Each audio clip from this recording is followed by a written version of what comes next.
Welcome back to another in the OMG Core Chemistry series, and today we're talking about treating water. So to get us started, we're looking at water treatment. So water is treated in quite a large scale process that happens before any water ends up in our homes or our factories. Raw water, and you need to know what's in water, contains dissolved ions, microorganisms, pollutants and insoluble materials like sand and stone. So there's an awful lot in our water which we obviously don't want in our taps. So looking at the three main stages, and these are the three main stages you need to know. Sedimentation.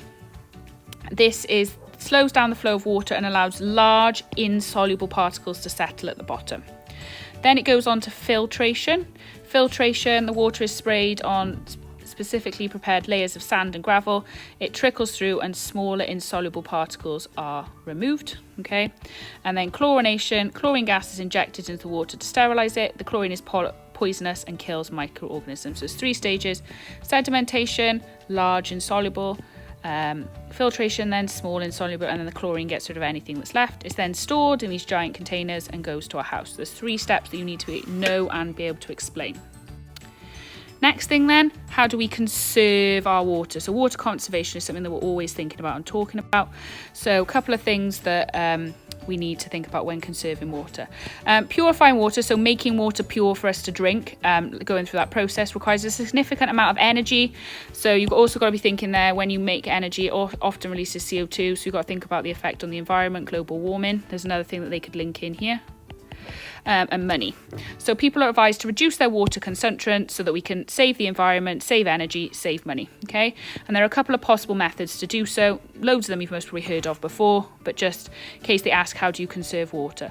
So take short showers instead of longer showers or baths. Reuse bath or sink water to water plants. Make sure washing machines or dishwashers are full before use. Fix any leaking taps.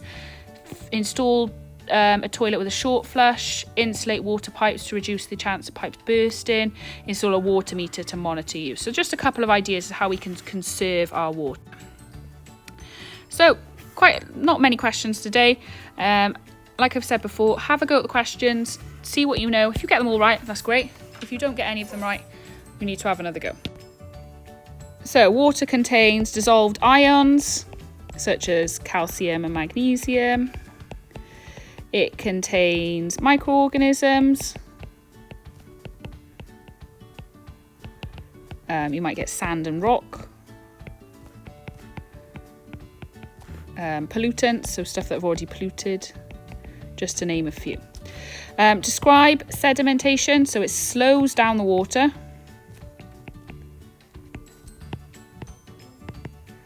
Removes large insoluble pieces.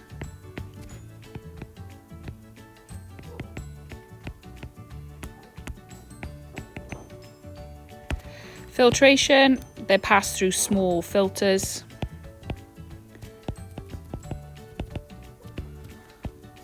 And that removes small insoluble pieces.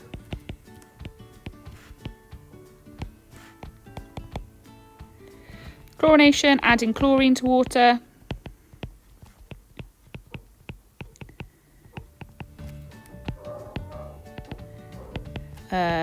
To kill bacteria. How do we reduce our water consumption? Showers instead of baths.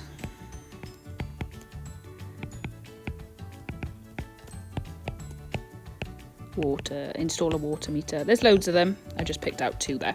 So if you've got more right, perfect. You kind of understood this topic. You've got some good core knowledge. You can move on and do the next topic. If you haven't, go back, watch the video again, and then try the questions again.